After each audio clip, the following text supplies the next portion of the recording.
오늘은 사도행전 8장 1절부터 8절의 말씀을 가지고 함께 은혜를 나눠보고자 합니다. 성경 말씀은요, 살아계신 하나님의 말씀입니다. 그래서 하나님의 말씀이 선포되는 곳마다요, 반응이 나타나게 되어 있습니다. 누가는요, 말씀을 듣는 자마다 마음에 찔림이 있다고 이야기를 했습니다.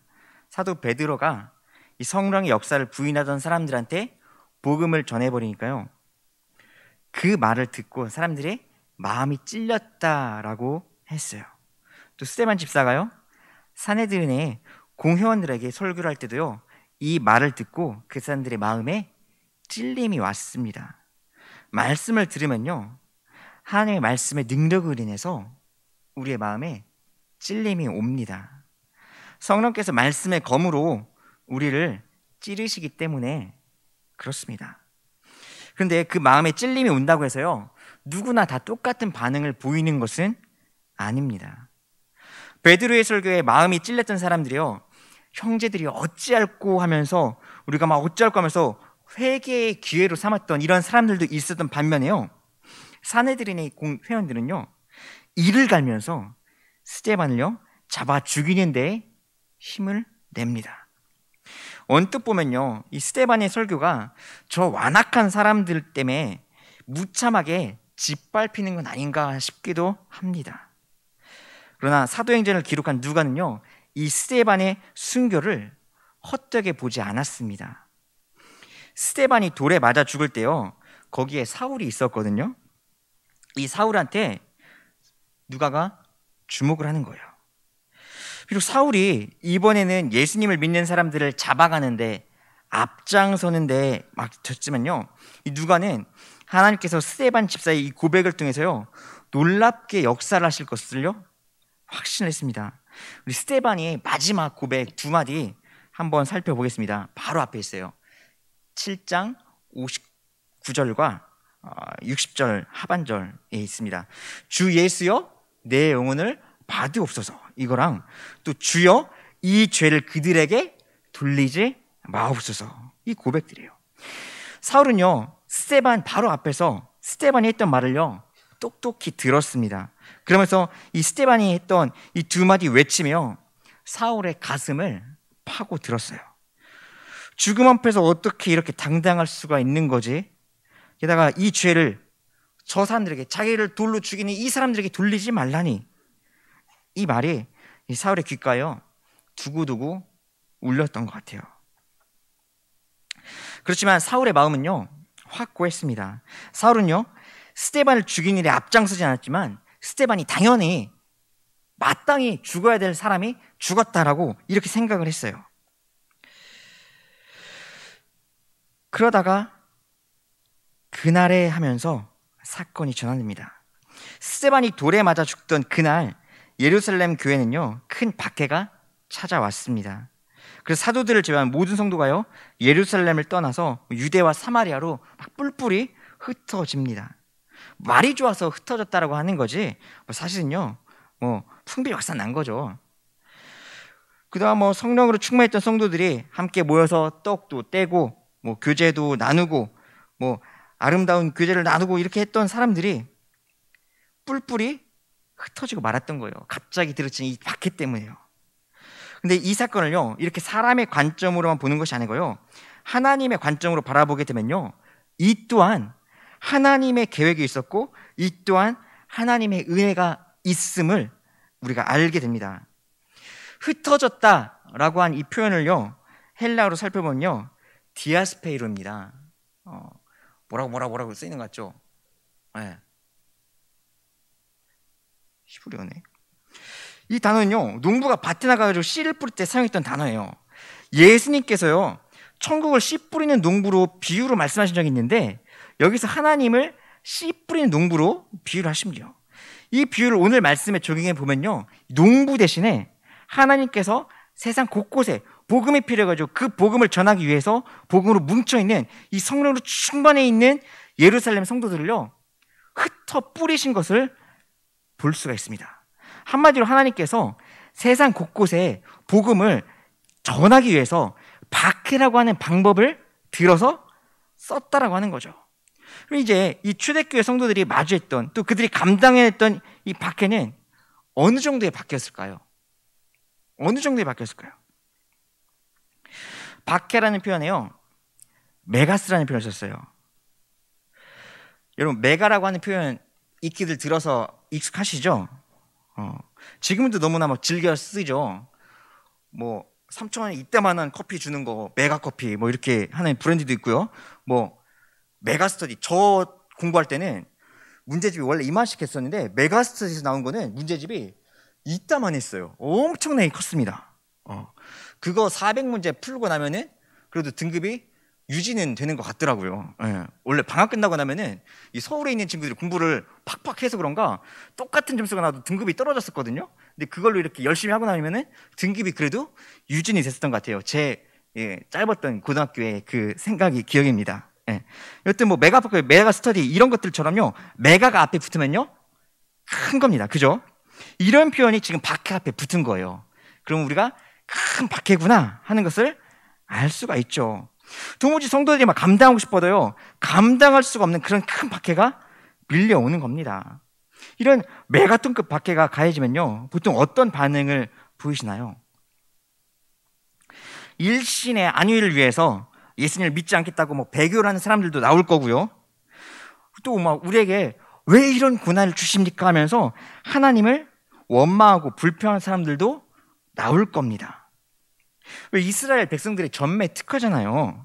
하나님께서 이스라엘 백성을 애굽에서 건져주시고 광야에서 먹으시고 물도 주시고 뭐 불기둥으로도 보호하시고 구름기둥으로도 인도하시고 막 이렇게 하는데, 그렇게 해주심에도 불구하고 이스라엘 백성들은요, 조금만 힘든 게 있으면요 하나님께 불평했습니다. 그냥 틈만 나면 하나님께 불평을 했어요. 불평을 입에 달고 살았습니다.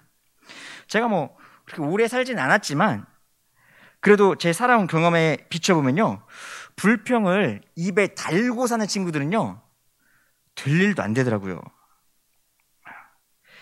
잘 될 것도요 잘 되지가 않습니다. 이 불평하기를 좋아하는 친구들 보면요, 불평거리를 찾기 위해서 눈이 막 벌게져 있는 것 같다는 생각이 들어요.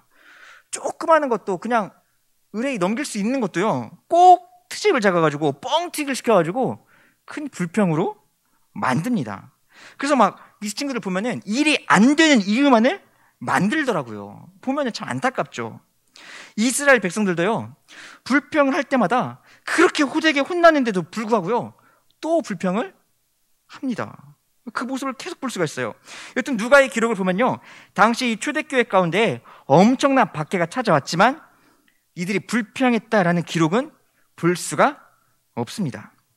사도들을 비롯해서 뭐 스데반 집사를 장사하기 위해서 남아있던 몇몇 사람들을 제외하고는 다 그냥 흩어졌다라고만 표현을 하고 있어요. 그리고 2절을 보니까요, 경건한 사람들이 스데반 집사를 장사하면서 크게 울었다고 기록했어요. 크게 울었다.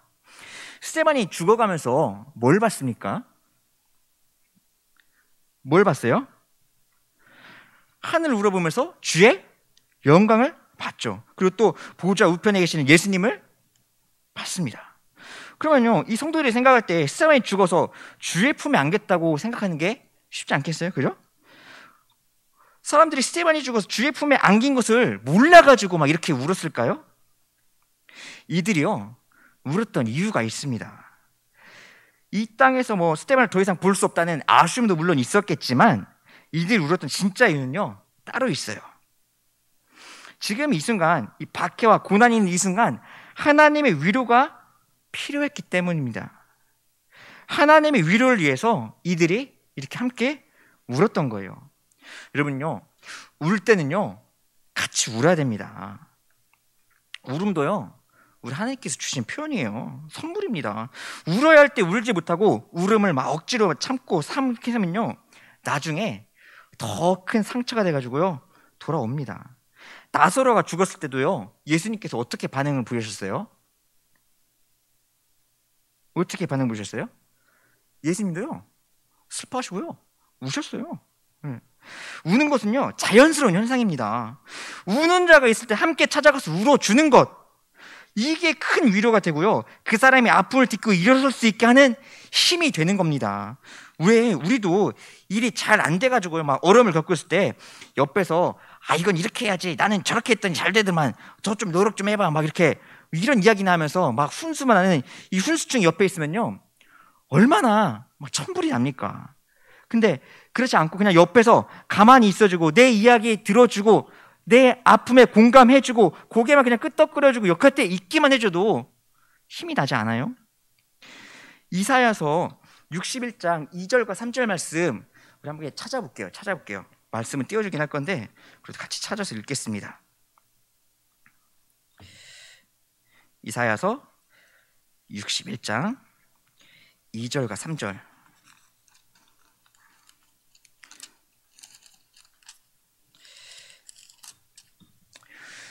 읽겠습니다. 여호와의 은혜의 해와 우리 하나님의 보복의 날을 선포하여 모든 슬픈 자를 위로하되 무릇 시온에서 슬퍼하는 자에게 화관을 주어 그 죄를 대신하며 기쁨의 기름으로 그 슬픔을 대신하며 찬송의 옷으로 그 근심을 대신하시고 그들의 의의 나무 곧 여호와께서 심으신 그 영광을 나타낼 자라 일컬음을 받게 하려 하심이라. 아멘. 하나님은요, 우리 하나님은 슬픈 자를요 위로하시는 분입니다. 그래서 슬퍼할 땐요 충분히 슬퍼하게 하시고요, 그 후에 큰 위로로 함께 해세요. 그러면은 이 하나님의 위로가 더 크게 역사를 하십니다. 특별히 시온에서 슬퍼하는 자는 하나님의 은혜 가운데 거하는 자에게 화관을 씌워주신다고도 하십니다. 슬픔 대신에 입술을 통해서 찬송의 옷을 입을 수 있도록 도와주시고 근심 대신에 뭘 주신대요? 하나님의 영광을 드러내게 주신대요.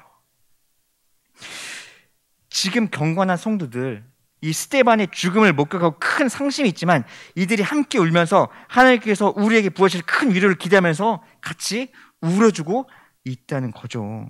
그 이후의 사건들도 우리가 같이 살펴보겠습니다. 오늘 본문 3절 말씀입니다. 읽겠습니다. 사울이 교회를 잔멸할새 각 집에 들어가 남녀를 끌어다가 옥에 넘기니라. 아멘. 교회에 충직한 일꾼 스데반을요 돌로 쳐 죽이더니 이제는 교회를 잔멸하려고 나섭니다. 예수 믿는 성도들이 집을 막 찾아다녔고요, 남녀노소를 불문하고요, 모조리 잡아다가 감옥에 집어넣었어요. 왜요? 예수님 믿는 거. 예수님 믿지 말고 복음 전하지 말라고 이렇게 잡아 가두는 겁니다. 여러분, 우리는요 이 박해를 그냥 남의 일로만 여기면 안 됩니다. 그동안 서로 막 챙겨주는 성도들이요 박해가 이렇게 밀려오면서 뿔뿔이 흩어졌어요. 그 자체만으로도 아마 상심이 됐을 겁니다. 박해를 피해 흩어졌던 이 성도들의 모습을 살펴보면요, 이들은 그냥 슬픔 가운데에만 놓여있진 않았어요. 비록 예루살렘 교회를 떠나야 했지만 고난 가운데 역사하시는 하나님의 은혜를 더 크게 경험하는 계기가 되었습니다. 그리고 이 사람들 안에 있는 이 복음의 열정도요 식지가 않았어요. 함께 떡을 떼고 서로 섬기던 그 사랑하던 열기도 식지가 않았습니다. 그리고 그 복음의 열정, 그리고 성령으로 충만했던 이들이 찾아간 그 현장에서요 뭘 했냐면요, 4절 말씀을 보면은 알 수 있습니다. 우리 4절 말씀 같이 읽겠습니다. 그 흩어진 사람들이 두루 다니며 복음의 말씀을 전할세. 아멘. 흩어진 성도들이요 무릎 그냥 흩어져서 패배의식에 젖어있지 않았어요. 두루 돌아다니면서 복음을 전했습니다. 이 사람들한테요 예수님의 은혜가 충만했고요, 사랑이 넘쳤습니다. 그래서 가는 곳마다 내게 주신 예수 그리스도의 이 십자가 사랑을 사람들에게 전했던 거예요. 얼마 전에 스데반이 보여줬던 이 복음의 열정과 성령님께서 허락하신 이 담대함이 흩어진 성도들 가운데에서도 임했던 겁니다. 마태복음 10장에 보면요 예수님께서 이렇게 말씀하십니다. 너희가 내 이름으로 말미암아 사람들로부터 미움을 받는 때가 올 것이다, 이렇게 이야기를 하시거든요. 근데 끝까지 견디라고, 끝까지 견디는 자에게는 구원이 임한다고도 말씀을 해주세요.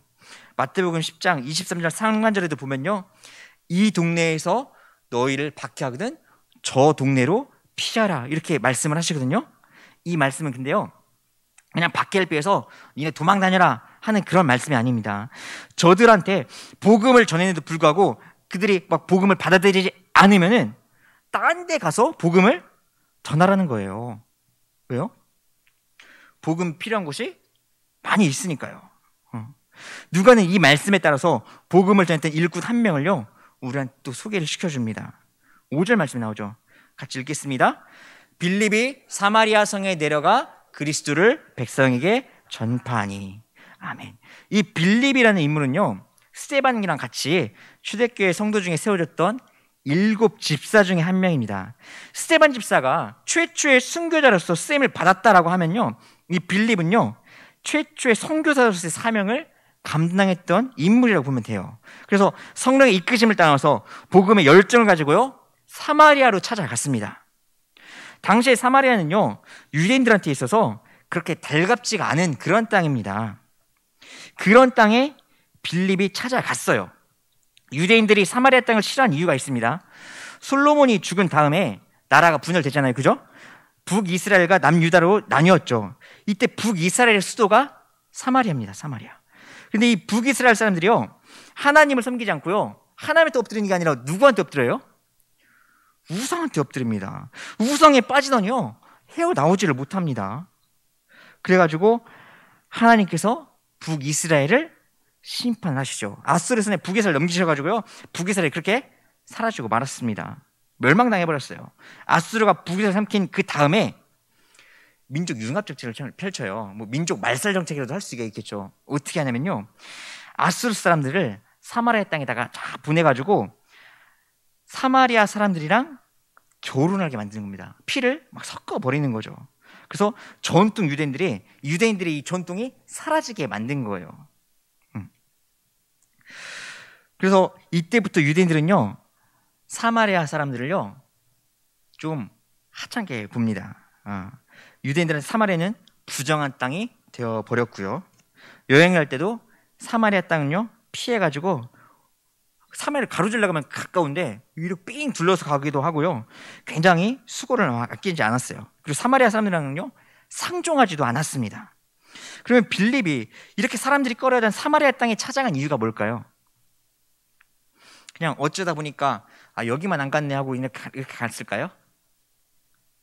아니에요. 빌립은요 하나님의 관심이 이 사마리아 땅에 있다는 것을 알았습니다. 그래서 성령께서 나를 이끄실 때 그 이끄심을 따라서 복음에 순종해가지고 사마리아 땅으로 간 거예요. 그곳에 가서 성령의 말씀대로 순종했더니요 성령이 이끄신 대로 순종했더니 오늘 같은 역사가 일어나요. 8장 6절 말씀 같이 볼게요. 무리가 빌립의 말도 듣고 행하는 표적도 보고 한 마음으로 그가 하는 말을 따르더라. 아멘. 빌립이 무슨 말을 전했을까요? 성령으로 충만했던 베드로가 했던 그 말을요 전했어요. 스데반이 사내들인 공회에서 담대하게 전했던 그 복음을 전한 겁니다. 빌립 자신의 삶을 송두리째 바꿨던 예수 그리스도의 십자가 사건 그거를 사실대로 전한 겁니다. 하나님께서 죄 가운데 있는 우리를 살리시기 위해서 독생자 예수 그리스도를 보내셨고요 예수 그리스도를 믿는 자마다 멸망하지 않고 영생을 얻게 된다고 하는 이 복음, 이 덕분에 내가 구원을 받았노라고, 여러분도 예수님을 영접하고 구원을 받으라고 이거를 전했던 거예요.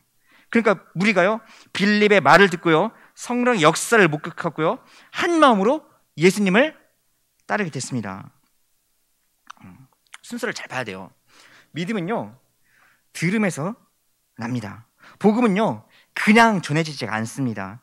누군가가 복음을 들고 복음이 필요한 그 땅에 찾아가야 복음이 비로소 전해지는 겁니다. 복음으로 거듭난 사람이 복음이 필요한 땅에 찾아가서 복음을 전할 때 그 땅에 복음이 전해지는 거예요. 빌립이 지금 그 역할을 감당을 한 겁니다. 사마리아 땅에 가고 싶어하지 않은 이 사람들, 유대인이면 사마리아 땅 가고 싶지 않잖아요. 사마리아 땅 가고 싶지 않았지만 사마리아 땅에도 복음이 필요했기 때문에 빌립은요 복음을 들고 그곳에 찾아갔고요 그곳 사람들한테 복음을 전했습니다. 예수 믿으십시오. 예수 믿어야 구원받습니다 라고 이렇게 선포를 한 거예요. 빌립이 믿음으로 순종해서 복음을 전하니까요 성령님께서 표적을 보여주십니다. 그리고 그때부터 그 말을 듣고 그 표적을 목격한 사람들이 한 마음으로 빌립을 따르기 시작한 거예요. 우리도 예수님 믿겠습니다. 우리 당신처럼 예수님 영접하겠습니다. 세상을 따라 살아가는 것이 아니라 성령님의 인도에 따라 살아가겠습니다. 이렇게 고백을 하는 겁니다. 그랬더니 바로 그때요, 성령이 강하게 역사하십니다. 우리 7절 말씀 같이 읽을게요. 많은 사람에게 붙었던 더러운 귀신들이 크게 소리를 지르며 나가고 또 많은 중풍병자와 못 걷는 사람이 나으니. 아멘. 복음이 선포되기 전에요, 이 사마리아 땅은요, 더러운 귀신들과 악한 영이 득세했던 땅이었습니다. 또 중풍병자와 안진뱅이들은요, 무기력하게 나을 것이라는 희망 없이 연약한 모습으로 살아갔어요. 사람들이 이 사람들은 사람들이 모이는 곳을 피하면서 살았던 사람들이죠. 고통 중에 있던 사람들이고 절망 중에 있던 땅이 바로 사마리아였습니다. 그런데 그곳에 빌립이 들어가면서 놀라운 역사가 일어난 거죠. 빌립이 선포한 복음으로 인해서 나타난 놀라운 역사입니다. 빌립의 입술을 통해서 하나님의 말씀이 선포됐고요, 성령님이 역사를 하십니다. 더러운 귀신들과 악한 영이 쫓겨났고요, 병마가 떠나갑니다. 그러니까 절망 중에 있던 사마리아의 기쁨이 넘치게 된 겁니다. 여러분, 이 기쁨은요, 우리의 삶의 환경이 바뀌면서 찾아온 게 아니에요. 이 기쁨은요, 주님의 은혜로 찾아온 겁니다. 예수 그리스도를 영접함으로 인해서 내 삶에 불어닥친 성령의 역사로 인한 기쁨이라는 거예요. 하나님은요, 복음을 전하는 사람들에게 기쁨과 감사의 은혜를 부어주십니다. 그리고 말씀이 선포되어지는 곳마다 주의 영을 부어주세요. 복음이 필요한 곳에 복음을 들고 갈 수 있는 우리들이 될 수 있기를 소망합니다. 그래서 우리 주님을 기쁘시게 하고요, 생명을 살리는 저 여러분이 됐으면 좋겠어요. 오늘 우리들이 이 복음을 필요로 하고 있는 곳곳마다 찾아가가지고요, 복음을 전해내가지고 우리들의 이 발걸음이 닿는 곳마다 악한 권세가 떠나가고 주님이 주시는 큰 기쁨이 찾아오는 역사가 있게 되기를 간절히 소망합니다. 기도할게요.